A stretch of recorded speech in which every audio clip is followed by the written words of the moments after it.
বাঘের ছালটা রাস্তায় পড়ে আছে, কিন্তু বাঘকে আর এলাকায় খুঁজে পাওয়া যাচ্ছে না। সেই বাঘের ছালটা রাস্তায় পড়ে আছে, কিন্তু বাঘকে আর এলাকায় খুঁজে পাওয়া যাচ্ছে না। রাজ্য সরকার বদল হতে এবার সমহিমায় দেখা গেল সিপিআইএমকে। তারা সরকারে না এলেও বিজেপি সরকারে আসার পর রাজ্যের পরিস্থিতি সম্পূর্ণ বদলে গিয়েছে। আর সেই বদলে যাওয়া চিত্রই এবার বীরভূমের দুবরাজপুরে দাঁড়িয়ে এক প্রকার স্বীকার করতে দেখা গেল সিপিআইএম নেতা কলতান দাশগুপ্তকে। বুধবার সিপিআইএমের তরফ থেকে একটি রেপুটেশন কর্মসূচি নিয়ে দুবরাজপুর পাওয়ার হাউস মোড় থেকে মিছিল করে দুবরাজপুর ব্লক অফিসে যায়, যেখানে বক্তব্য রাখেন কলতান দাশগুপ্ত। উপস্থিত ছিলেন সিপিআইএম নেতা সাধন ঘোষ, শীতল বাউরি, আনারুল হক, আলাউদ্দিন খান সহ অন্যান্যরা। বক্তব্য রাখার সময় কলতান দাশগুপ্তকে নাম না করে তাকে একসময়ের বীরভূমের দাপুটের তৃণমূল নেতা অনুব্রত মণ্ডলকেও খোঁচা দিতে দেখা যায়। তিনি জানান, বীরভূমে যে বড় বড় বাঘেরা থাকতো বলে আমরা জানতাম, সেই বাঘের ছালটা এখন রাস্তায় পড়ে আছে, কিন্তু বাঘেদের আর এলাকায় দেখতে পাওয়া যাচ্ছে না।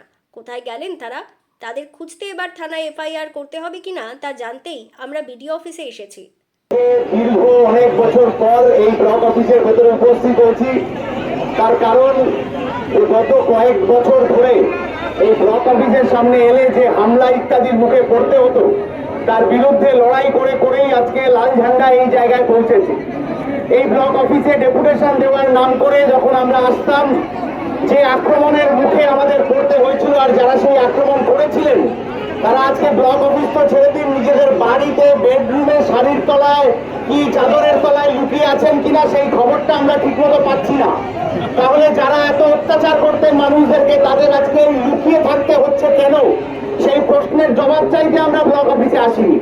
যে চুরি করেছে তাকে লুকিয়ে থাকতে হবে, আর লাল ঝান্ডা তাকে সে শাড়ির তলায় লুকোক কি চাদরের তলায় লুকোক, কান ধরে টেনে বার করে তাকে তার শাস্তিটা দেবে, এই কথা আমরা বলার জন্য এই রাস্তায় এখানে উপস্থিত হয়েছি। গত 15 বছর ধরে চুরি, চামারি, চিটিংবাজি কম হয়নি গোটা এলাকায়। গরু চুরি, কয়লা চুরি, বালি চুরি, এসএসসি টাকা চুরি, পেটের টাকা চুরি, টোটোর লাইন করে দেবো বলে চুরি, লক্ষ লক্ষ কোটি কোটি টাকার চুরি হয়েছে। কলকাতায় সব বড় বড় মাতব্বররা, তৃণমূলের নেতারা বসে থাকতেন, তাদের খাটের তলা থেকে, বান্ধবীর বাড়ির তলা থেকে 20 কোটি, 25 কোটি, 28 কোটি টাকা লুট হতে দেখা গেছে।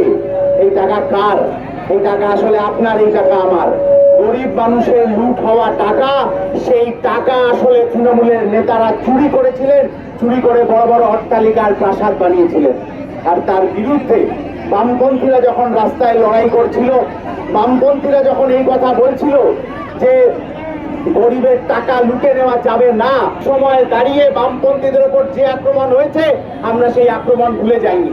কিন্তু এসএসসির দুর্নীতির বিরুদ্ধে বামেরা লড়াই করেছে, টেটের দুর্নীতির বিরুদ্ধে বামেরা লড়াই করেছে, রেড ভলেন্টিয়ারের জন্য বামেরা লড়েছে, এই কয়লা পাচারের বিরুদ্ধে, গরু পাচারের বিরুদ্ধে বামেরা লড়েছে।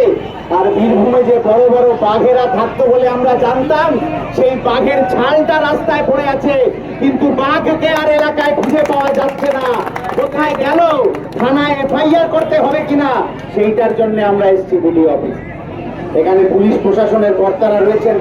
আমরা দেখেছিলাম যে ওই যে বীরভূমের বড় বড় বাঘেরা, তারা বলেছিলেন ঘড়ি দেখিয়ে পুলিশকে হুমকি দিয়েছিলেন যে ওই সময়ের মধ্যে যদি সিপিআইএম এর অমুক নেতাকে খুঁজে পাওয়া না যায় তাহলে ওনারা নাকি ঢুকে যাবেন।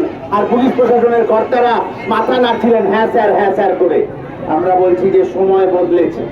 তাহলে যে পুলিশকে দিয়ে আমাদের ভয় দেখানো হয়েছিল, যে পুলিশকে দিয়ে আমাদের বাড়ি পাঠানো হয়েছিল, যে পঞ্চায়েত নির্বাচনে ভোটে লড়তে যাবে না, যে পুলিশকে দিয়ে আমাদের বাড়িতে সাদা থান পাঠানো হয়েছিল, যে নির্বাচনে লড়তে গেলে বাড়ির মহিলারা বিধবা হয়ে যাবে, যে পুলিশকে দিয়ে বলানো হয়েছিল যে তুমি তোমার ধর্মাচরণ করতে পারবে না যদি পঞ্চায়েতে ভোটে লড়ো, তুমি বিডিও অফিসে ডেপুটেশন দিতে পারবে না যদি তুমি লাল ঝান্ডার রাজনীতি করো, তাহলে যে পুলিশ কর্মীরা এই কাজ করেছিলেন তাদেরকে শুধরে যেতে হবে।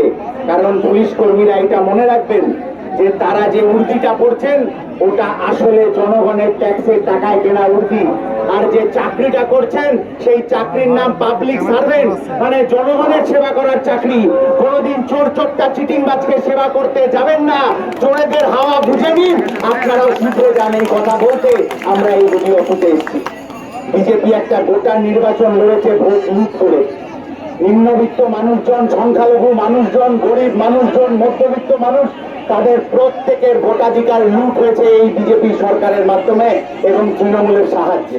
বীরভূমের দুবরাজপুর থেকে লালটু মুখার্জির প্রতিবেদন, বীরভূম রার বাংলা।